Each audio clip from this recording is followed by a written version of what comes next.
नमस्कार दोस्तों, मैं हूं आपका अपनार कुमार और आप देख रहे हैं संस्कार साइंस क्लासेस। आज के वीडियो में आप लोग आज का वीडियो थोड़ा सा भी स्किप करके नहीं देखिएगा, पूरा अंत तक देखिएगा, क्योंकि आज हम लाए हैं बिहार बोर्ड का क्लास 10th। यदि आप क्लास 10th में हैं और 2026 में चाहते हैं बिहार बोर्ड का एग्जाम देना, हाँ जी, यदि आप 10th में और चाहते हैं कि बिहार बोर्ड का एग्जाम दे और कहीं से हमें संस्कृत मिल जाए एकदम आसान भाषा में, तो आप इस चैनल को छोड़ के जाइए नहीं। संस्कार साइंस क्लासेस 01 जरूर ज्वाइन कीजिए। आपको पूरा का पूरा हिंदी अर्थ और प्लस क्वेश्चन बैंक आपको कराया जाएगा। इस पाठ में अध्याय 2 जिसका नाम है पाटलिपुत्र, क्या नाम है जी? अध्याय 2 जिसका नाम है पाटलिपुत्र, इसके बारे में जो है वन शॉट में आपको वीडियो मिलेगा। इसका मतलब इसके साथ साथ आपको क्वेश्चन बैंक इंक्लूड मिलेगा। इसका मतलब ये है आपको पूरा पाठ का हिंदी और समझा दिया जाएगा और जितना पूछा हुआ सवाल है सारे सवालों का जवाब आज खुद दीजिएगा, केवल इसके हिंदी अर्थों को समझ के, ठीक है? इसलिए बिना देरी किए हम लोग आते हैं जी इसके दूसरा चैप्टर, जो संस्कृत का दूसरा चैप्टर बहुत बहुत बहुत ज्यादा इंपॉर्टेंट। उससे पहले हम आपको एक जानकारी दे दे। जानकारी क्या दे दे जी, जरा यहां पर ध्यान दीजिए। उससे पहले हम आपको इस बात का जानकारी दे दे कि यदि आप चाहते हैं लाइव क्लास करना, डेली यहाँ पे लाइव क्लास होता है संडे को छोड़कर, चाहते हैं लाइव क्लास ज्वाइन करना, आप चाहते हैं सभी सब्जेक्ट का नोट्स मिल जाए फ्री में, आप चाहते हैं सबका पीडीएफ मिल जाए, आप इस नंबर पे कांटेक्ट कीजिए। जो नंबर है बाबू 72,500 और 64,570, इस नंबर पे कांटेक्ट कीजिए। सब चीज का जो है आपको पीडीएफ मिल जाएगा। चाहे आप बिहार के किसी भी जिला से है, आपको एकदम फ्री फ्री फ्री एकदम फ्री फ्री फ्री फ्री आपको फ्री में सभी सब्जेक्ट का नोट्स मिलेगा। आपसे 1 रुपया नहीं लिया जाएगा और नोट्स में 90% से ज्यादा अंक जो है लड़ने की गारंटी दी जाएगी, ठीक है? इसलिए इससे बड़ा सुनहरा मौका आपके पास नहीं है। आप ज्वाइन कीजिए और यहां से फ्री में नोट्स लेके जाइए, ठीक है? चलिए, पहला ये दूसरा चैप्टर है जिसका नाम है पाटलिपुत्र वैभवम। क्या नाम है जी? इस चैप्टर का नाम है पाटलिपुत्र वैभवम। मतलब पाटलिपुत्र का मतलब पटना के बारे में, वैभवम का मतलब सुंदरता। आज हम जानेंगे बाबू इस पाठ में पाटलिपुत्र की सुंदरता के बारे में, पूरा डिटेल में पढ़ेंगे। पहले ये जान लीजिए, बताइए ये क्या है जी पटना का? ये पटना का गोलघर है। क्या है जी? पटना का गोलघर बहुत फेमस है। आपको कहीं स्कूल की तरफ से लेकर के जाया जाएगा ना घुमाने स्कूलों में, स्कूलों की तरफ से, तो दोस्तों आपको यही चीज, यही गोलघर, तारामंडल, चिड़ियाघर, सब जगह आपको भ्रमण कराया जाएगा। चलिए पढ़ते हैं। सबसे पहले अर्थों को समझने का कोशिश करते हैं, जरा ध्यान दीजिएगा। यहाँ देखिए क्या है, बिहार राज्य की राजधानी पाटलिपुत्र का महत्व हर समय रहा है। यानी अभी जो पाटलिपुत्र है, जिसको पटना के नाम से हम लोग जानते हैं, ये बिहार की राजधानी है। किसकी राजधानी है जी? बिहार की राजधानी। यानी बिहार की राजधानी कहाँ है? तो पाटलिपुत्र, या आप पटना बोल सकते हैं। इसका महत्व हर समय रहा है, अभी भी है इसका महत्व। और इसका इतिहास, यानी पटना का इतिहास करीब जो है 2500 वर्ष पुराना है। यानी 2500 वर्ष कहने का मतलब बाबू 2500 वर्ष पुराना। कितना? पटना का इतिहास कितना पुराना है? 2500 वर्ष पुराना। कितना पुराना है जी बोलिए? पटना का इतिहास 2500 वर्ष पुराना है। याद रखिएगा, बहुत इंपॉर्टेंट ऑब्जेक्टिव के लिए। और यहाँ धार्मिक क्षेत्र, राजनीतिक क्षेत्र और औद्योगिक क्षेत्र यहाँ विशेष रूप से उल्लेखनीय है। कहाँ? पटना में। याद रखिएगा बाबू, यहाँ पर मेगास्थनीज, फाहयान, मैनसांग और इटिंग यानी इत्सिंग जैसे विदेशी यात्रियों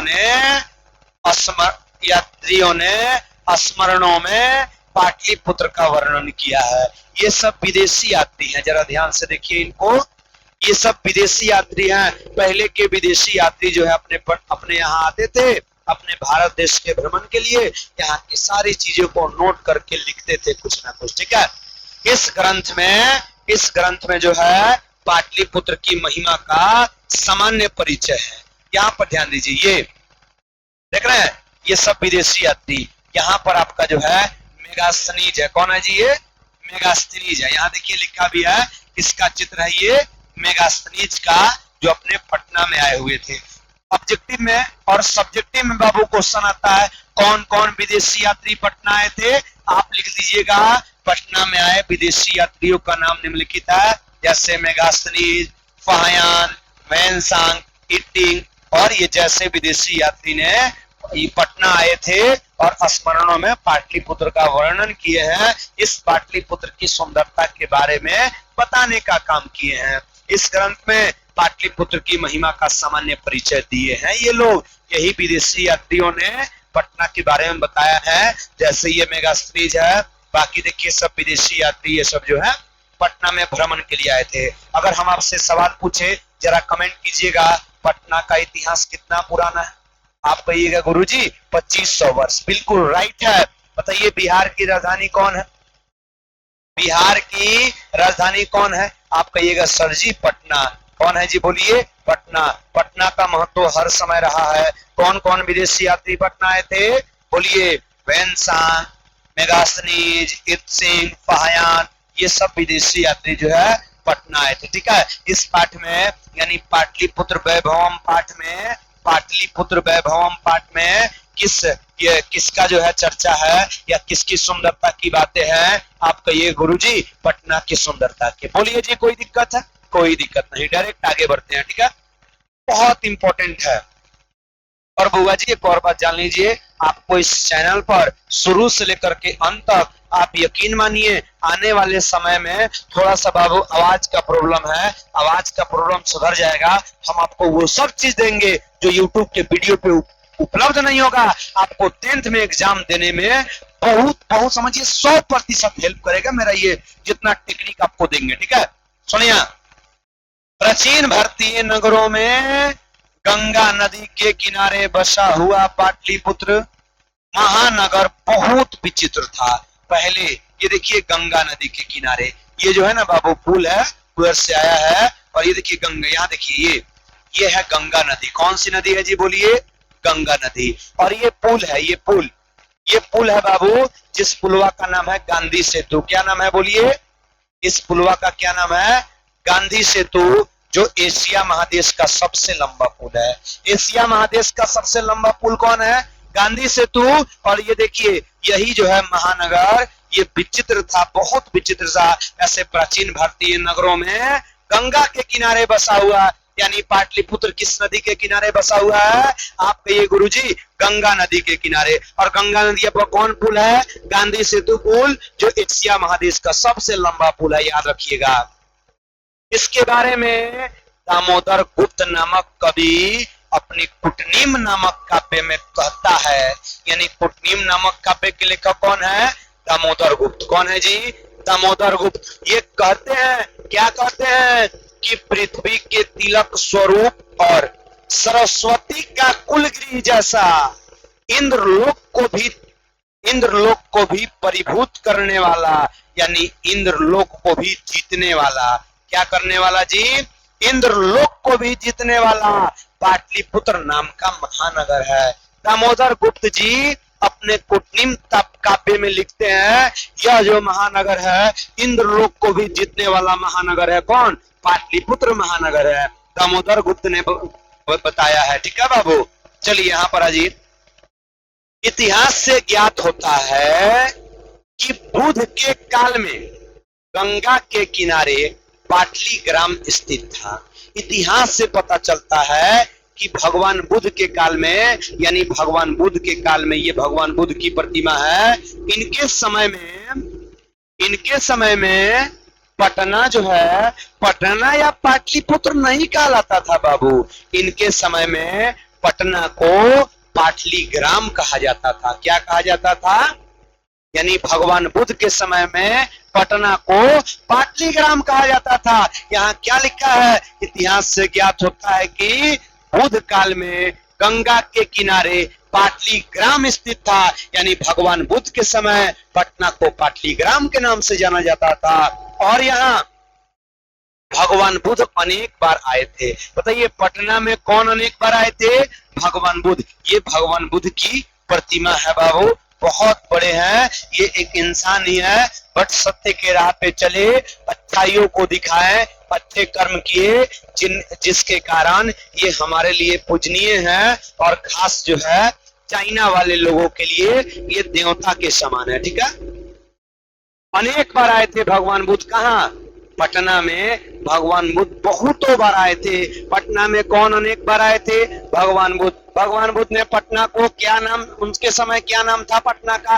पाटलीग्राम। याद रखिएगा बाबू, पाटलीग्राम नाम था। उन्होंने कहा था, यानी भगवान बुद्ध ने कहा था बाबू कि पाटलीग्राम एक दिन महानगर बनेगा। इन्होंने ही कहा था, यानी भगवान बुद्ध ने ही कहा था कि पाटलीग्राम एक दिन महानगर बनेगा। लेकिन लड़ाई यानी कलह, अग्निदाह यानी आग या अग्नि, और जल प्लावन यानी बाढ़ के भय से हमेशा पीड़ित होता रहेगा। इन्होंने ही कहा था कि कालांतर में यानी समय बीतने के बाद पाटलीग्राम को ही पाटलिपुत्र के नाम से जाना जाएगा। बहुत बहुत बड़ी लाइन यहां से है बाबू। देखिए भगवान बुद्ध ने क्या कहा था? भगवान बुद्ध ने कहा था पाटलीग्राम को ही एक दिन पटना के नाम से जाना जाएगा, और ये एक दिन बहुत बड़ा महानगर बनेगा। और ये लेकिन परस्पर लड़ाई, आग और बाढ़ से हमेशा पीड़ित होता रहेगा। अभी बरसात का मौसम है, आप पटना में चले जाइए, पटना के सभी रोड जो है पानी के चलते पूरे जाम पड़े हुए हैं। यानी इनकी बातें सत्य हो रही है। कालांतर में समय बीतने के बाद इन्होंने कहा था पाटलिपुत्र को ही, सॉरी बाबू, पाटलीग्राम को ही पाटलिपुत्र के नाम से जाना जाएगा। आज बुद्ध की बातें सत्य हुई, भगवान बुद्ध की बातें सत्य हुई। आज हम लोग ये जो है पाटलीग्राम को पाटलीग्राम को पाटलिपुत्र के नाम से, पटना के नाम से जानते हैं। और ये भगवान बुद्ध ने ही कहा था। लेकिन यहाँ जान रहे हैं ना बुआ, आग लड़ाई सबसे ये भय होता रहेगा। चंद्रगुप्त मौर्य के समय में इस नगर की शोभा और सुंदरता, रक्षा व्यवस्था बहुत अच्छी यानी उत्कृष्ट थी। यूनानी राजदूत मेगास्थनीज ने, ये देखिए, ये पहले का ये था, यही है जी चंद्रगुप्त मौर्य। बहुत बहुत बहुत जो है शक्तिशाली राजा हैं ये चंद्रगुप्त मौर्य, याद रखिएगा। बहुत बहुत बड़े, सॉरी बाबू, ये मौर्य हैं कि अशोक जी हैं? शायद ये अशोक है, चक्रवर्ती सम्राट के नाम से इनको जाना जाता है। ठीक है, देख लेते हैं एक मिनट। हाँ ठीक है, ठीक है, ये राजा अशोक हैं जिनको चक्रवर्ती सम्राट के नाम से जाना जाता है। ठीक है, राजा अशोक बहुत शक्तिशाली राजा थे। चंद्रगुप्त मौर्य के समय में इस नगर की शोभा और रक्षा व्यवस्था बहुत अच्छी एवं उत्कृष्ट थी, बहुत अच्छी थी। देख रहे हैं महलवल। मेगास्थनीज ने अपने स्मरण में लिखा है, यानी मेगास्थनीज अपने स्मरण में लिखते हैं कि चंद्रगुप्त मौर्य के समय यहाँ की रक्षा व्यवस्था बहुत उत्तम थी। इस नगर का वैभव और सौंदर्य यानी सुंदरता अशोक के काल में या अशोक के समय सबसे जो है उत्तम था। कौन लिखता है? चंद्रगुप्त मौर्य, सॉरी बाबू, ये कौन लिखता है बाबू? एक मिनट। हाँ जी, चंद्रगुप्त मौर्य के समय ये कौन लिखता है जी? मेगास्थनीज लिखता है। कौन लिखता है? मेगास्थनीज। और मेगास्थनीज चंद्रगुप्त मौर्य के दरबार में ही भारत आया था। कहाँ आया था? चंद्रगुप्त मौर्य के दरबार में, याद रखिएगा, बहुत इंपॉर्टेंट है। ये देखिए यहाँ की रक्षा व्यवस्था, सभी लोग को गजब इज्जत दिया जाता था। आज के जमाने जैसा नहीं, ऊंच नीच की भावना ज्यादा नहीं रहता था। और देखिए यहाँ की सुंदरता, अभी देख रहे हैं पूरा रोड सब लोग आराम से चल रहे हैं। बड़ी बड़ी पुलें बन चुकी हैं, लाइट हाउस की व्यवस्था हो चुकी है, मंदिरों में लाइट, पोस्टर वोस्टर। बट भीड़ तो है, महानगर है बाबू, तो भीड़ तो होगा ही। लेकिन देखिए यहाँ का दृश्य, अभी जाइएगा पटना जो है एकदम बहुत सुंदर दिखाई देगा। रात को आपको मौका मिले दीघा ब्रिज में है जाने का, पटना पूरा एकदम बुझाएगा, दिन हो गया है, समझे?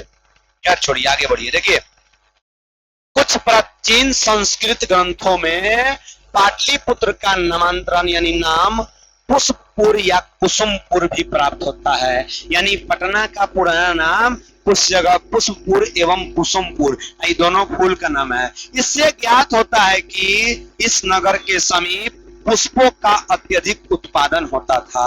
यानी अंदाजा लगाया जा रहा है शायद यहाँ फूलों का खेती होता था, इसलिए इसका नाम पुष्पपुर एवं कुसुमपुर था। ठीक है, देखिए बाबू, पहले के जमाना में लोग करनी के हिसाब से नाम रखते थे। लोग किसके अनुसार से? करनी के। कोई एकदम शांत दम रह रहा है बचपन से, उसका नाम कोई रख देगा भोला। क्या रख देगा जी? उसका नाम भोला। लेकिन याद रखिएगा वो रियली में भोला नहीं होगा, वो बम भोला होगा, वो रियली में भोला नहीं होगा। करनी के हिसाब से नाम। उसी प्रकार फूलों की खेती होती थी, जिसके कारण इसका नाम पुष्पपुरम एवं कुसुमपुर मिलता था। ठीक है, तो ये पटना में किसका अधिक खेती होता था? फूलों का। पाटलिपुत्र शब्द देख रहे हैं, ये फूल, गुलाब के फूल देख रहे हैं ना जी, गुलाब के फूल देखिए कहाँ भाग गए जी। आप लोग फुलवा तोड़ रहे हैं क्या? आप लोग फुलवा शायद तोड़ रहे हैं, इसीलिए भाग रहा है ये। चलिए यहाँ पे ध्यान दीजिए, पाटलिपुत्र शब्द भी गुलाब के फूल से पुतलिका रचना की कला को लेकर ही बना और प्रचलित हुआ है। इस नगर में शरद ऋतु के समय कौमुदी महोत्सव का समारोह गुप्त वंश के शासन काल में बहुत प्रचलित था। यानी यहाँ पर पटना में कौमुदी महोत्सव मनाया जाता था शरद ऋतु में। किस ऋतु में? शरद ऋतु।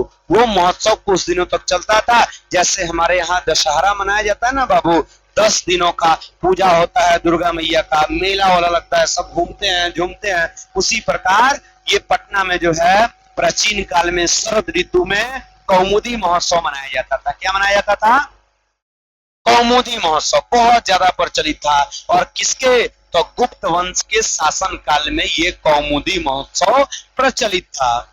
उस समय, यहाँ पे ध्यान दीजिएगा बाबू, उस समय सभी लोग आनंद मग्न हो जाते थे। आप ही बताइए, जैसे मेला वाला लगे तो आपका खुशी नहीं होगा? आप खुश नहीं होइएगा, आप भी आनंद मग्न जरूर होइएगा। ठीक है, अभी भी दुर्गा पूजा के अवसर पर यहाँ उसी प्रकार का समारोह देखा जाता है। देखिए ये दुर्गा मैया, ये दुर्गा मैया, दुर्गा पूजा होता है ना 10 दिनों का, उसमें भी जो है इनका जो है पूजा पाठ होता है। उसी प्रकार से शरद काल में, शरद ऋतु में पटना में कौमुदी महोत्सव मनाया जाता था। ठीक है बाबू, यहाँ पर ध्यान दीजिएगा। यहाँ देखिए, कालांतर में यानी समय बीतने के बाद, यद्यपि मध्यकाल में पाटलिपुत्र लगभग 1000 वर्षों तक जीर्ण तीर्ण यानी ज्यों का त्यों रहा। मध्यकाल में पटना जो है ज्यों का त्यों रहा, इसमें कोई बदलाव नहीं हुआ। कितना दिनों तक? 1000 वर्षों तक। इसका संकेत अनेक साहित्य ग्रंथों जैसे मुद्रा राक्षस आदि में मिलते हैं। ठीक है, और मुगल वंश के समय इस नगर का उद्धार हुआ, यानी फिर से नगर बढ़ना शुरू किया।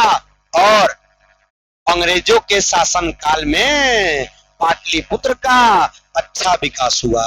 किसके शासन काल में पाटलिपुत्र का अच्छा विकास हुआ? अंग्रेजों के शासन काल में, याद रखिएगा। और पटना शब्द जो है पतन शब्द से लिया गया है। कहां से लिया गया है? पटना जो है पतन शब्द से लिया गया है। कहां से लिया गया है बाबू? पतन शब्द से लिया गया है। इस नगर की पालिका देवी पटन देवी आज भी पूजनीय है। तो ये पटना नगर की पालिका देवी कौन है जी? पटन देवी। कौन है? पटन देवी। पटना नगर की पालिका देवी कौन है? पटन देवी। पटना शब्द कहां से लिया गया है? पतन से लिया गया है। कहां से लिया गया? बोलिए, पतन से लिया गया है। कोई दिक्कत? कोई दिक्कत नहीं, आज भी देवी पूजनीय है। संप्रति मतलब इस समय पटना नगर जो है अति विशाल और बिहार की राजधानी बनी हुई है। अभी के समय में बुआ जी, अगर आपको वीडियो समझ में आ रहा हो, आप लोगों से एक विनती है, आप लोग अगर नए जुड़े हैं चैनल पे, सब्सक्राइब करके जरूर जाइएगा। इससे भी अच्छे अच्छे वीडियो आपको मिलेंगे, जिसके चलते आप मैट्रिक में अच्छा तैयारी कर सकते हैं। ठीक है, सुनिए, इस समय पटना नगर अति विशाल और बिहार की राजधानी है, अभी बहुत बड़ा हो गया है। दिन प्रतिदिन इस नगर का विस्तार हो रहा है, दिन प्रतिदिन पटना नगर जो है बढ़ता जा रहा है। देखिए यहाँ देख रहे हैं भीड़, इतना ज्यादा भीड़ देख रहे हैं, बस में जबरदस्ती बच्चों को जो है अंदर घुसाया जा रहा है, रेलवे स्टेशन को ऐसा ही भीड़। ये भीड़ को देखिए बुआ, अभी के समय में पटना में बहुत बहुत ज्यादा भीड़ लगती है। पुल भी है वहां पे, इतना अधिक जाम लगता है ना, अगर कोई इमरजेंसी में हो जाए। सरकार को इस बात पे ध्यान देना चाहिए कि इतना भीड़, मान लीजिए इमरजेंसी में हो, कोई एम्बुलेंस हो, उसको भी रास्ता नहीं मिल पाता है बाबू, ठीक है, जब खूब ज्यादा भीड़ लग जाती है तो। पहले भीड़ देखिए यहाँ, केवल आप लोग घोड़ी का तो था ही नहीं है, घोड़ी मुड़ी छोड़िए, केवल इसका सर भी नहीं गिना जा रहा है, ठीक है। ध्यान दीजिए, आगे बढ़ते हैं, सुनिए। अभी के समय में दिन प्रतिदिन इस नगर का जो है विस्तार होता जा रहा है, नगर बढ़ता जा रहा है, और पटना के उत्तर दिशा में गंगा नदी बहती है। बताइए पटना के किस दिशा में गंगा नदी बहती है? उत्तर दिशा में। या पटना के उत्तर दिशा में कौन नदी बहती है? आप कहिए गुरुजी गंगा नदी। कौन नदी जी बोलिए? गंगा नदी। पटना के उत्तर दिशा में गंगा नदी बहती है। इसके ऊपर गांधी सेतु नाम का जो है एशिया महादेश का सबसे बड़ा पुल है, यानी सबसे बड़ा सेतु है।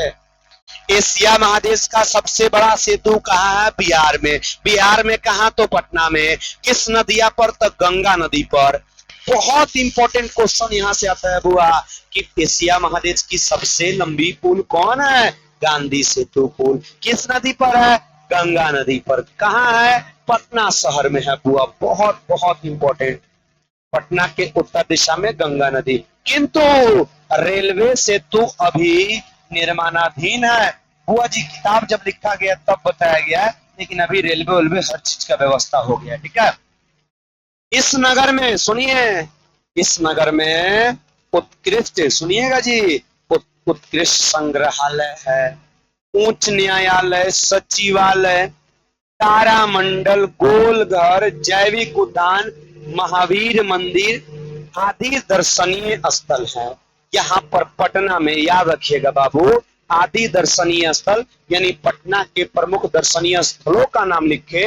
अगर सवाल आए आप कहिएगा बाबू पटना के प्रमुख दर्शनीय स्थलों का नाम निम्नलिखित है: तारामंडल, चिड़ियाघर, जैविक उद्यान, महावीर मंदिर, गुरुद्वारा, सब चीज ऐड कर दीजिएगा। बहुत इंपॉर्टेंट यहाँ से क्वेश्चन बनेगा, ठीक है। और पटना में सिख संप्रदाय यानी सिख धर्म के 10वें गुरु, कौन गुरु जी? 10वें गुरु गुरु गोविंद सिंह का जन्म हुआ था। बताइए गुरु गोविंद सिंह का जन्म कहाँ हुआ था?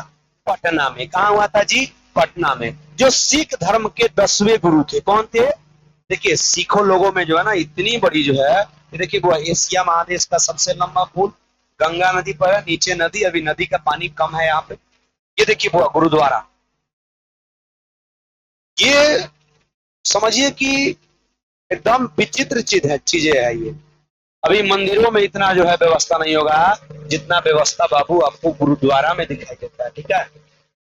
जितना गुरुद्वारा में, ये देखिए गुरुद्वारा है, सिख धर्म के 10वें गुरु गुरु गोविंद सिंह का जन्म यही हुआ था, और इनके जन्म स्थान को गुरुद्वारा के नाम से जाना जाता है। लाखों श्रद्धांजलि हर वर्ष आते हैं, यहाँ पर माथा टेकते हैं। आपको कभी मौका मिले ना पटना में घूमने का, आप एक बार गुरुद्वारा चले जाइए, आपका दिल नहीं कहेगा कि वहां से आए। इतना साफ सुथरा अच्छा व्यवस्था आपको मिलेगा ना, एकदम मन आपका गदगद हो जाएगा, आप एकदम खुशी के मारे वहां नाचने लगिएगा, समझ लीजिए, ठीक है।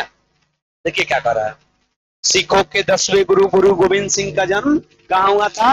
पटना में हुआ था। इनके जन्म स्थान को गुरुद्वारा के नाम से जाना जाता है। किसके नाम से जी? गुरुद्वारा के नाम से जाना जाता है। यहाँ देश के लाखों श्रद्धांजलि या तीर्थगान दर्शन के लिए आते हैं। कहाँ आते हैं जी? पटना में दर्शन के लिए आते हैं, गुरुद्वारा में। यही है जी गुरुद्वारा। आप पटना जाइएगा, पहले पुलिया पार करना पड़ेगा आपको। अगर आप इधर से, आप गया उस साइड से हैं तो नहीं, पहले पुलिया पार करना पड़ेगा। ये बस में जा रहा है तो इतना सारा ठोकरे खाना पड़ेगा, उसके बाद जाइएगा। मौका मिले तो गुरुद्वारा जाइए, आपको यहाँ पर पूरा समझिए कि आपका मन लग जाएगा। यहाँ से आपको आने का मन नहीं करेगा बाबू, ठीक है। ये सुनिए, इस तरह पाटलिपुत्र प्राचीन काल से अब तक विभिन्न क्षेत्रों में वैभव यानी गरिमा धारण कर रहा है और उन सबों को संकलित रूप में संग्रहालय जाकर के आप देख सकते हैं। पर्यटन मानचित्र में यह नगर बहुत महत्वपूर्ण है। देखिए बाबू, आपका तो चैप्टर द एंड हुआ, हिंदी अर्थ जो है द एंड हुआ। आपको यदि वीडियो अच्छा लगा हो आप कमेंट में जरूर बताइए आपको वीडियो कैसा लगा। और रुकिए, जा कहाँ रहे हैं अभी वीडियो को छोड़ के नहीं जाना है। हम आपसे सब्सक्राइब लाइक नहीं करवाएंगे, पहले सुनिए। इसका क्वेश्चन आंसर बना, जितना आप पढ़े हैं आप एक बार केवल क्लास करने के बाद कितने क्वेश्चन का जवाब दे सकते हैं, हम लाते हैं आपके सामने क्वेश्चन बैंक। क्वेश्चन बैंक यानी केवल आप हिंदी अर्थों को पढ़ के कितना जवाब दे सकते हैं। आप अपने बढ़िया से दिल से पढ़े होइएगा, आप यकीन मानिए हम आपको 20 को क्वेश्चन कराएंगे, आपका 20 में 20 सही होगा। ठीक है, चलिए बिना देरी किए आते हैं क्वेश्चन बैंक पे। यहां पर ध्यान दीजिए बाबू, क्वेश्चन बैंक ध्यान दीजिए, पाटलिपुत्र वैभवम, इसका हम लोग अभी क्वेश्चन बैंक करने जा रहे हैं। बहुत इंपॉर्टेंट है जी। पहला सवाल 2019 का है कि मेगास्थनीज पटना किसके समय में आया था। याद कीजिए, हमने बताया था चंद्रगुप्त मौर्य के दरबार में आया था, तो उन्हीं के समय में ना आया होगा। अशोक के समय नहीं, मुगल वंश नहीं, Chandragupta Maurya. Yes yes yes, आप कहिएगा यस गुरुजी, आपका सी राइट होगा। अब को हम क्वेश्चन का जवाब पूछ रहे हैं, बता रहे हैं, लास्ट में जरूर बताइएगा। आप एक वीडियो से आपको ये वीडियो नहीं आपको सुधार के रख दिया ना बोर्ड एग्जाम के लिए, तो आप हमें कहिएगा। ठीक है, चलिए क्वेश्चन नंबर 2 में आते हैं बाबू। पटना में कौमुदी महोत्सव कब मनाया जाता था? 2022 में पूछ ले है। क्या आधुनिक काल में? नहीं नहीं नहीं, उदाइन के समय नहीं। उदाइन बउआ जो है ना, ये पटना नगर का स्थापना किया था, कमजोर नहीं समझिए। उदाइन अजातशत्रु का पिता शायद बेटा था, पटना नगर का स्थापना किया था, समझे। शरद ऋतु में कौमुदी महोत्सव मनाया जाता था पटना में, शरद ऋतु में, प्राचीन काल में। ऑप्शन नंबर ए राइट हो जाएगा। ठीक है, चलिए क्वेश्चन नंबर 3 को समझिए। मही पद का अर्थ क्या? मही का बाबू आग होता है। ठीक है, मही नहीं, यहाँ वही होना चाहिए, गलती से टाइप हो गया। हटाइए हटाइए सटाइए हटाइए, छोड़िए, ए ऑप्शन सही हो जाएगा। क्वेश्चन नंबर 4 को देखिए, यूनान का राजदूत कौन था? ये सवाल देखिए 2018 के प्रथम पाली, 2019 के द्वितीय पाली में पूछा गया सवाल है कि यूनान का राजदूत कौन था। क्या फाहयान था? नहीं नहीं नहीं नहीं, यूनान का राजदूत मेगास्थनीज था, इसलिए आपका ए राइट ऑप्शन हो जाएगा।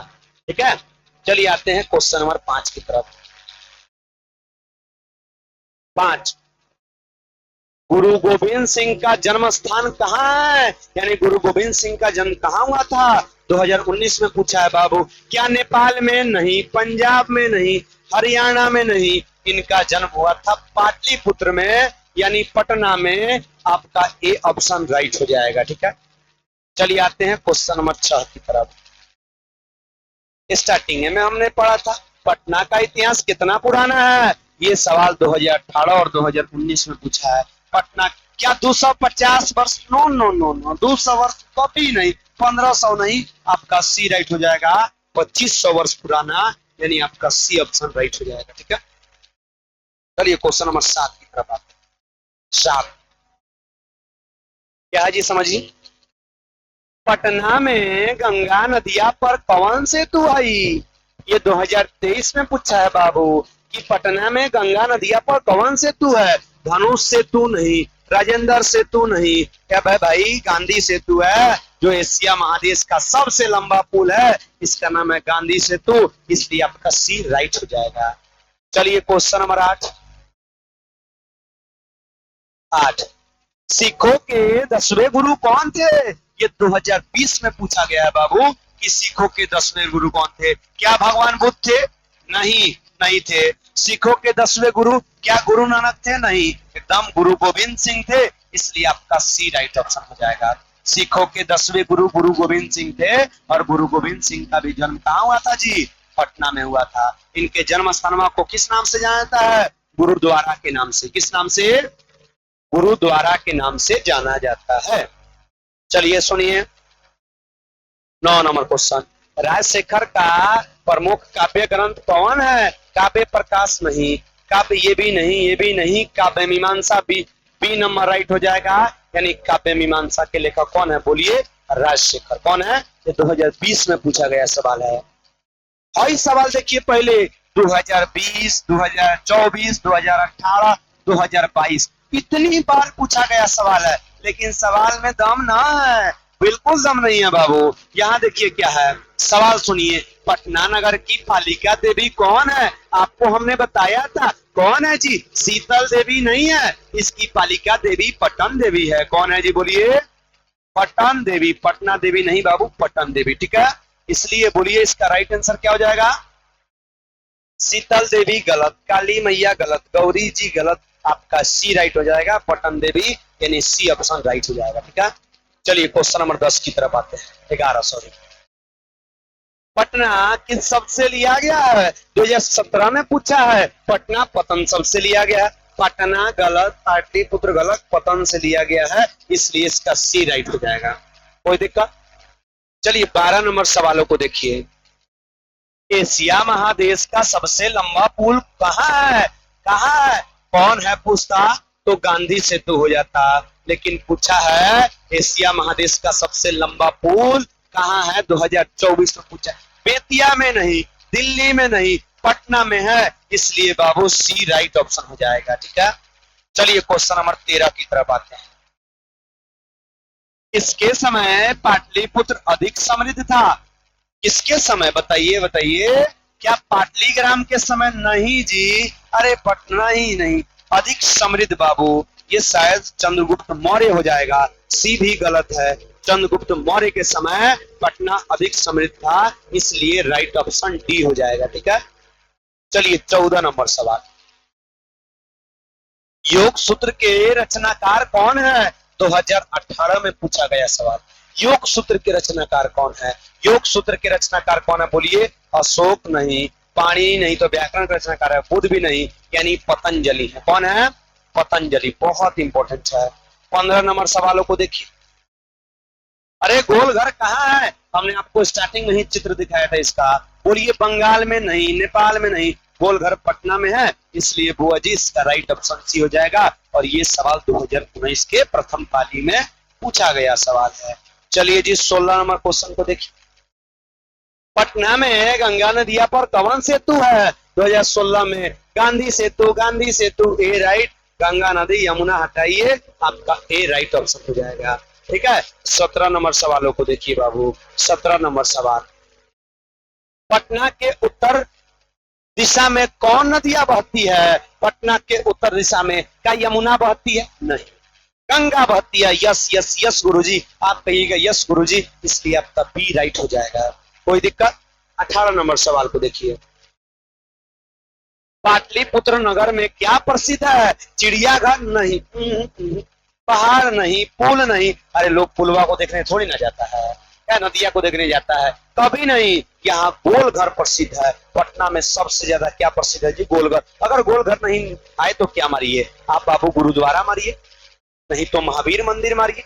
गुरुद्वारा नहीं तो महावीर मंदिर मारिए। ठीक है, बहुत ज्यादा फेमस है। अभी के अनुसार आपका राइट हो जाएगा डी। ठीक है, 19 नंबर सवाल को देखिए।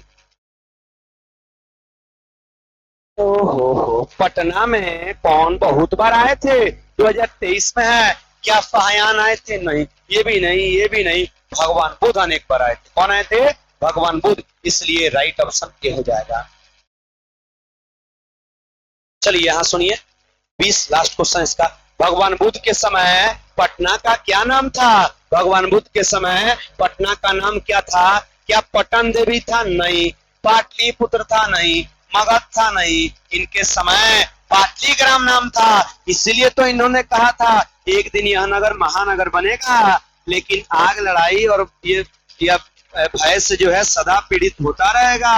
आज उनकी बातें सत्य हुई, ये पूरा का पूरा द एंड हुआ। आप लोग पहले हमें कमेंट करके बताइए कितने लोगों का 20/20 सही है?